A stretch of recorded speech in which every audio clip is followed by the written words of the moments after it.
go ahead and get started. We'd like to welcome Xander Schauffele into the interview room here at the BMW Championship. Xander enters week number 6 in the FedEx Cup standings and finished T3 of the 2018 BMW Championship not far from here at Aronimink. Xander, if we can get an opening comment on your return to the BMW Championship. Yeah, it's an awesome. Whoa, that's loud. It's an awesome tournament to come to. I think BMW does a great job with venues and big championship-style golf courses. So it's always a good thing being back here. Next week, you'll make your 6th consecutive start in the Tour Championship, a place where you've won 2017, finished runner-up twice. Looking forward to that next week, I assume. What are you looking forward to accomplish these next 2 weeks?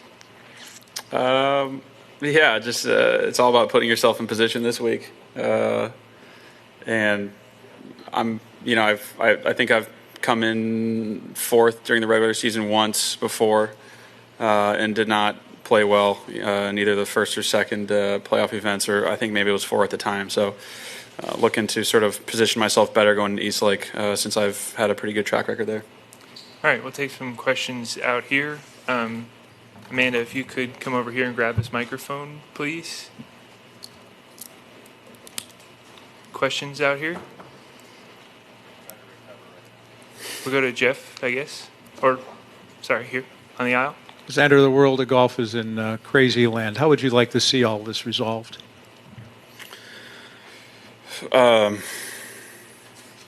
Some sort of unity. It's definitely fractured currently. And yeah, we're just in the middle of it. So in a nice, peaceful way would be a nice outcome. Jeff? Xander, this is a course we don't play on tour. Is your approach to this week any different than if you were playing a new course in a regular season event? Not really. I think being overseas, I played very well. The ball was played down, lower, flatter, further back in the stance, different tilts. And last week I hit it horrendously and not hitting it great right now. So I'm trying to get myself to sort of hit more up on it again, see the ball up in the air more. So I guess it's not really a course thing. It's just adapting to play styles, if anything. So that'd be my biggest thing. Over here on the left. No, you're a West Coast guy. I'm wondering if you've ever even been to Delaware. Is this Nope. the first time? First time. I've been to plenty of states, and this is a first for me. What are the first impressions so far? Unfortunately, when we golf, it's very hotel or house, golf course, hotel or house, golf course. I love my job, so I do spend my time at the course and not really sightseeing. So probably not, but maybe I'll come back to Delaware and sightsee at some point and see what it's all about. Did you expect the course to be in such great condition for a state that doesn't often get the recognition in golf like Delaware? I think there are gems everywhere across the U.S., and I think, if the weather permitting, it can always be in great condition, obviously. I don't know what kind of system they have here, sub-air or some sort of, heating system. Not that you need it right now because it's so hot, but sub-air typically to dry it out. I'm not sure sort of what this course has, but so far, it rained a little bit on Monday, I believe, and it's been pretty dry since then. So I think the course is going to start playing firm and fast and sort of what we'd hope for a playoff event. Doug? Oh, boy. 3 things unrelated, and if someone needs something, come tap me on the shoulder. But firstly, going back to the fractured world, are there people on Live that you miss? I mean, from a competition standpoint, all of them. On a personal note, I miss Dustin and AJ. Who doesn't, right? They're 2 beauties. AJ's full of one-liners, makes me laugh, and I appreciated that. So, but yeah, I don't know the list fully, so, but maybe I could poke out a few more. That's why I wouldn't want you to go through names. That would be ugly. Shifting gears to 2017 on 2 accords. One, Does this almost take you back to those days of basically coming on tour and having to learn a new course every week? For the most part, I'm sure you knew Torrey and things like that. Yeah, I mean, a little bit. I think there's a certain level of comfort, I guess, competing on different grasses and like sort of roughs, chipping out of certain roughs, hitting out certain bunkers. So, the more you do this, the easier it gets to adjust, or at least it should be. So I think I've learned how to prepare a little bit better compared to 2017. But yeah, it's always kind of fun to learn a new course.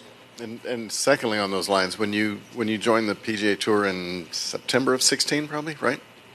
Corn Ferry, yeah. I was a part of the umbrella, yeah. Who sponsored you back then, and why did they sponsor you? Adidas was still a sponsor.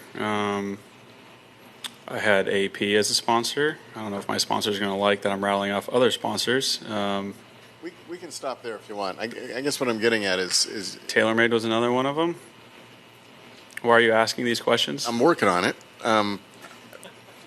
We were talking about can't miss kids coming out of college as you identify young stars, and I'm just trying to figure out who would have identified you. Yeah, I mean, Is that bad? What's that? Did I ask that poorly? I did. Okay. Yeah, it didn't sound great. I mean, you're lucky I know who you are, so I'll answer this. But yeah, I wasn't one of those can't miss kids coming up. So if you want me to say that openly, it doesn't bother me because it's just the truth. So yeah, I mean, it was sort of like a very incentive-based sponsored sort of type deal. I mean, I think AP was in 2017. I think Corn Ferry was literally just like a shot from my dad used to be in the golf industry, so he knew several people in it, and they sort of took a chance on me. And if it didn't work out, it didn't work out, and it obviously worked out for me. And to follow on that, as a highly skilled player and one of the best in the world, can you no props for that? Can you identify a can't miss kid? Can you look at a college kid coming through now and say, yeah, this guy's going to be something special? I'm sure some of the pros could probably, if we played enough rounds with a kid, we may be able to see. We could probably put a better educated guess on it, but it's always a guess. There's can't miss kids in every sport, and they just don't pan out. So I think unless you were living with the kid, saw interactions with families with the kid, saw how his schooling worked, how structured he is, how structured he isn't, work ethic, things like that, then you could probably have an even more educated guess. But there's so many things that go into, being and competing at a top level that it's so hard to tell when someone's developing, at 17 or 18, what it's going to look like, or sort of what their outside life looks like that's going to affect their on-course play. Ryan? I guess to follow on that, if I could, right now there's Good luck with that. I'm going to try and ask this better. Right now there's a program that the top 5 college seniors go directly to the Corn Ferry Tour. Do you think that could or should be amended to go straight to the big leagues?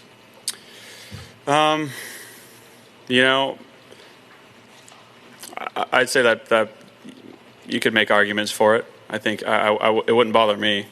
You know what I mean? I think in order to make sure that kids want to play on the PGA Tour, that's definitely a nice incentive coming out of school. I don't know what the time frame on it would be or what the starts would be. I imagine you'd sort of be put in some sort of rookie category, but yeah.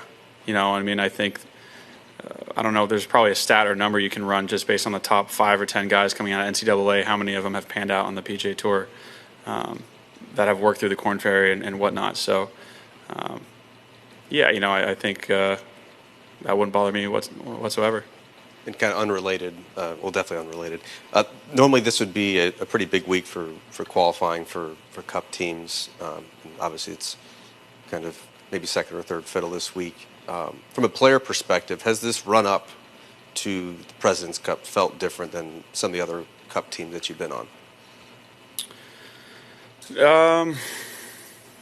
Yeah, a little bit, You just don't really know who you're going to be playing with or against, I guess, compared to previous years.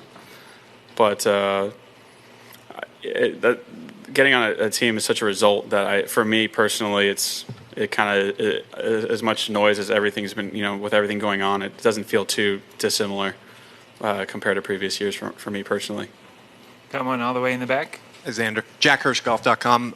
Just wanted to ask, what is like a characteristic of a golf course that would maybe make it easier to adapt? And does this golf course have that, since you've never played here? Not just you, most of the field has never seen this golf course before. I'd use this course as one that is, it's hard to play, but in terms, I guess when you use the word adapt, I mean, hard to play and compete on, but in terms of getting to learn it, not very difficult.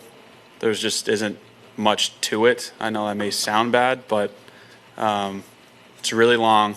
You don't want to hit in the rough, and every putt you have is almost downhill. So, those are sort of my main takeaways so far. Bunkers better than the rough around the greens.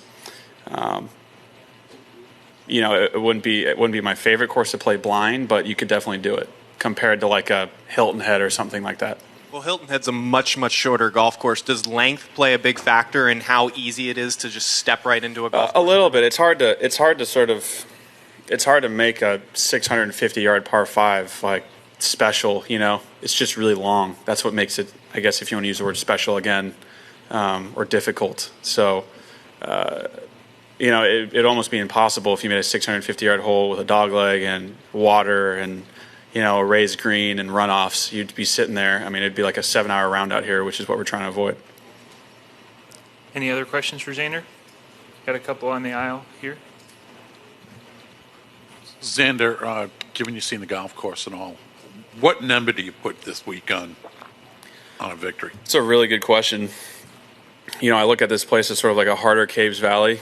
I have no idea. I couldn't tell you. It really depends on if it firms up. A lot of the fairway's dog leg, and that first cut will catch the ball, but it also makes it almost unpredictable coming into the greens. So you see it hard being double digits there? Yeah, I went to Caves Valley and I thought, like 17 under was going to win, and then, those two boys absolutely destroyed the place. Yeah. So it's sort of like you had the longest hitter to ever play for us and then the best putting week ever. So I always err way too low out here on the tour, and the guys are just way better. The guys are good. So aim high, I guess. Yes, it was a good slogan for us. Doug? I know you've had your ups and downs in golf and will for as long as you play it, but have you ever had a case where you've gone so quickly from winning every time you tee it up to wondering where the ball's going, or wherever you are now? I mean, I haven't had the luxury of winning so often, you know what I mean, to like know what the backup to that would be. But yeah, it's just a style, you know what I mean. To prepare for this week, it would have been, winning at Torrey Pines would have been like a nice preparation for this week. Not even though, because it's so hard to hit fairways there. I mean, you got to hit it really high and far here. You know what I mean? And it doesn't really make sense to try and hit like a low fairway finder, because if you miss the fairway, you're going to be further back in the rough because your ball's not going to go anywhere. So it is just sendito out here. When last question, assuming you went to the, what are you saying, Jack? Nothing. Go ahead. Okay, assuming you weren't trying to cut him off. I mean, I can't. I was just going to say I'll say when the last question is. Oh, last for me, Jack. Okay, got it. Wow, Jack's in charge here. If you didn't know, having a really bad morning right now. That's my guy. Assuming you went to the meeting last night, just your general thoughts on what you hope would be the outcome of it all, and I'll leave it at that. Yeah, you look nervous to ask that question. Yeah. It was a really nice meeting. It was great. It was exciting. It was new. It was fresh. Coming up with other adjectives here. Yeah, I am very hopeful with sort of what's to come, I should say. If you don't mind me asking, since you're dealing with I don't think you're going to ask whatever you want. I at this am. You're point. right. But when you're dealing with any group of players, there's always going to be somebody who says something, and I'm getting a sense that there was a really united, concerted effort that what happened in that meeting stays in that meeting. Have you ever been in a meeting like that where that was kind of the edict coming out was, let's keep this to us? Yeah, I mean, I think I'd be pretty unhappy if, I saw one of those guys in there from last night just blabbering to you guys about what we talked about. That'd be really frowned upon, and he probably wouldn't get invited back to the meeting. So, yeah, there's a little bit of a code there, I'd say. Another one behind Doug. Last week's ruling with Cam Smith. My question to you is, once you leave the golf course, should that be it? Should he be questioned the next morning? Oh, you're bringing in the. It's something that can be talked about in all sports. The review, the replay. But shouldn't it be once you've left the course, it's over, it's done? I don't know. It's so easy to play devil's advocate there. You just play both sides of the fence, and you're going to be sitting there staring in the mirror like, I don't know if I feel good about this. So I don't really know to answer that. I think. Yeah, it was tough. I felt bad for him. Watching the replay, like you just assume that he should have known, or someone should have said something. But the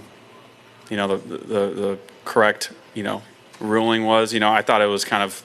He seemed like a good sport about it, but like the fact that he just sort of teed off at 9 under at the 11 under time, he should have been going earlier. Maybe with less wind to get it back. It just didn't seem.